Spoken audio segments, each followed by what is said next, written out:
What a week for GameStop. The Bulls were in full control last week as GameStop finished up for the week. We're going to talk about that in this video as we are now T-10 for the warrant distribution date on October 7th. And if you have not been checking in on any of my live streams, I'm going to go over a couple of my high-level thoughts about what's going on with these warrants and what to expect, in my opinion, between now and October 7th, and then right after October 7th. You might have some different opinions than I do, and that is perfectly fine with me. Just know that I am long GameStop. You can see my buy here down at the bottom of the screen since June 12th at $21.61. I've been telling you guys that I expect the price to go up as we lead into October 3rd or 7th. I don't know which will be the pivotal date where we, have a decision point after that. But let's just go with October 7th. That's kind of the date that I'm looking at. I am long, right along with you bulls and speculators, everybody who wants this stock to go up. And I certainly hope it goes up to whatever price that you want. But I do have maybe a different perspective on market mechanics than some of you. And we might touch on a couple of those points in this video. Just understand, the stock market is made up of people with a wide variety of opinions. I had a lot of the same conversations that I'm going to have with you today with the GameStop folks back in 2022 as they highly anticipated rockets going to the moon into the stock split. And I tried to counsel, understanding market mechanics. That message didn't go over very well back then. I'm sure this message will not go over very well this time either, just talking about understanding market mechanics. It does not mean that I'm bearish. It doesn't mean that I hate GameStop. I am long GameStop. I want it to go up, but I also don't want to see you throw away money if you are speculating with options money, for example, that you can't afford to lose. If you're speculating with money that you can't afford to lose and you're not going to complain about it, if things don't go as expected, then by all means, knock yourself out and I will pop champagne for you if you hit the price targets that you're looking for. Looking at the calendar on the left-hand side, today's date in lime green, September 27th, Saturday, 10 calendar days away from the warrant distribution date, anticipated to be Tuesday, October 7th. The red date, October 2nd, that is the last day which you can do a purchase of GameStop in order to have the shares cleared and in your name by the date of record, which is in orange, Friday, October 3rd. Make sure that if you are one of those people that is trying to round up your shares to that round number of 10 to get the full warrant distribution, to do that on or before October 2nd. Since Friday the 3rd is the ex-dividend date, Monday the 6th is the first day that the stock will be trading ex-dividend.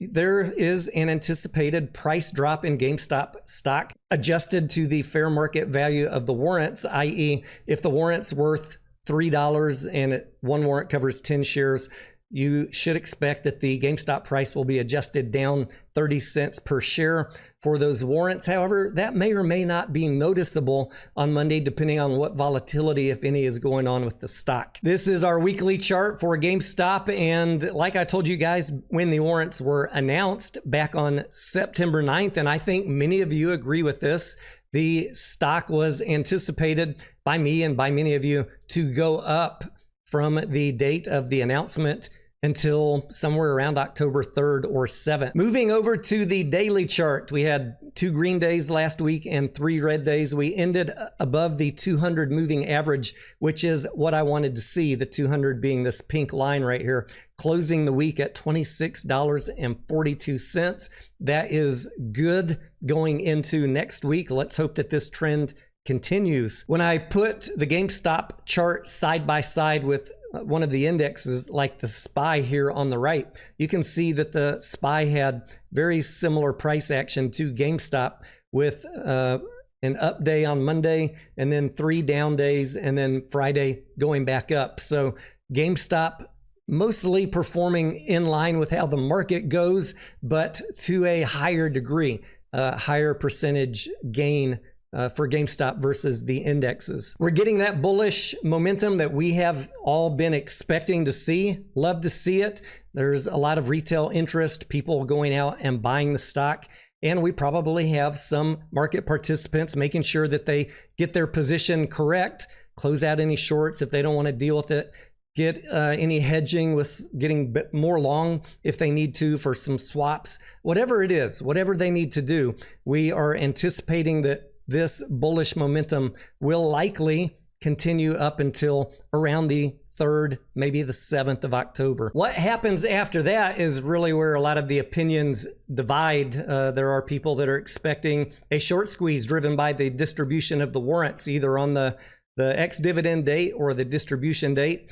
I have a little bit different opinion, and it is, again, totally fine with me. Whatever your opinion is, I know that for most of you, you are bullish on GameStop, just like I am. My bet on GameStop is a bet on the company having almost $9 billion in cash, and Ryan Cohen over the next 13 months or so, hopefully doing something intelligent with that cash to create a new valuation for the company, new earnings, greater earnings, a higher ROIC, things like that. That is my bet on GameStop. I'm not betting or speculating in GameStop because I'm expecting a warrant squeeze. And if you do, you know, you have a different opinion than me, and that is perfectly fine. Let me share with you, if you'll give me an extra minute, why I don't think that there is going to be a warrant squeeze, and then we can circle back whatever date you want, October 3rd, October 7th, middle of October, and see who is more accurate.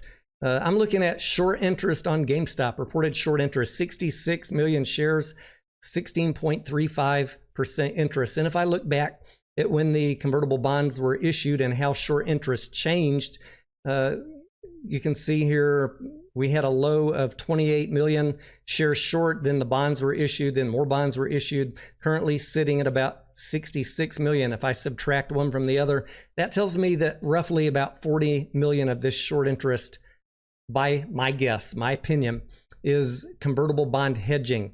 You guys, I think it's well known, well understood that the bondholders hedge the bonds by going short so they can volatility trade the stock. That is how they make their money on a 0% convertible note. This should not be even a debatable point at this juncture, although it is fair to debate how many shares they are short. They're definitely not short 1-for-1 for their entire position.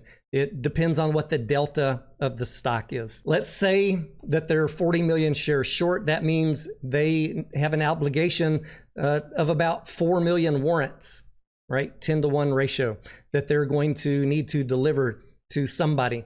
And Ryan Cohen and GameStop is giving warrants to the convertible bond holders, 14 million of them. This is why I'm saying these guys are receiving 3 times as many warrants as they need. Let's then ask ourselves, what are they going to do with the other 10 million? Some of you are going to say, of course, they're going to hold them. Maybe they will. And if they do, they'll probably hedge those warrants, as I covered for you last week, by going short the stock more. That is one thing that they could do. Or they could just sell the warrants. I don't know what they're going to do, but I would say, you know, don't be too certain about that. You know exactly what these convertible bond holders are going to do. It is anybody's guess what they're going to do. And it would not surprise me if they end up being net sellers, especially if there is some FOMO run up in the warrant prices in the first few days of trading. That would be a great little trade for them. Maybe they'll hold them for the whole year. We'll find out in about 10, 11 days. The other thing that I'm looking at is if I go over and look at import filings, 13F filings, look at the amount of funds, ETFs, that are passive investors in GameStop. These are ETFs that are long shares. I have highlighted here maybe the top 1, 2, 3, 4, 5, 6 of them. That's 50 million shares right there in ETFs, which probably have no desire, in my opinion, to hold these warrants. And I think that they will also be net sellers of the warrants. So that's 5 million warrants plus 10 million from the bondholders. What I'm seeing right there is out of the gate, potentially 15 million of warrant liquidity from institutions that have no desire to hold the warrants. And should there be any shorts on the day of distribution that are looking to pick up some warrants to cover any obligations that they have to deliver warrants, I don't think that they're going to have any problem finding sellers of those warrants. Some of you who believe that the short interest is multitudes higher, exponentially higher than the reported short interest, that is a whole different opinion, a whole different branch of DD. And like I said, we're about to find out which understanding of market mechanics is more accurate. We're going to find out in about 10 days. Will I be right? Will I be wrong? I'm not making you any promises. I'm here just sharing my opinion with you. Again, it's okay if you have a different opinion. At the end of the day, we all want the price to go up. So if your opinion is it's going to be a warrant short squeeze, I definitely want you to be right over me. But we had this same discussion, like I said, with folks prior to the GameStop split dividend, which I tried to explain to people back in 2022 was not a dividend. It was going to be enacted as a regular split. And when people get disappointed that things don't work out the way they want because they didn't take the time to properly understand the market mechanics and what is going on here and how all the big institutional players are likely to act, what do? They blame crime, they blame the DTCC, they blame GameStop, they blame their brokers. I'm just here to tell you my opinion that it might not go the way that these warrant squeeze accounts are telling you that it's going to go. So be prepared for anything. Make sure you're carefully managing your risk. And, I don't have any trading advice for you. Do whatever you're comfortable with, as long as you are willing to take ownership for your outcomes. That's really all we should ask of ourselves and each other, right? I don't want to see anybody crying or losing money that they can't afford to lose. Again, if you are comfortable putting your hard-earned money on the line, then follow your heart, follow your gut.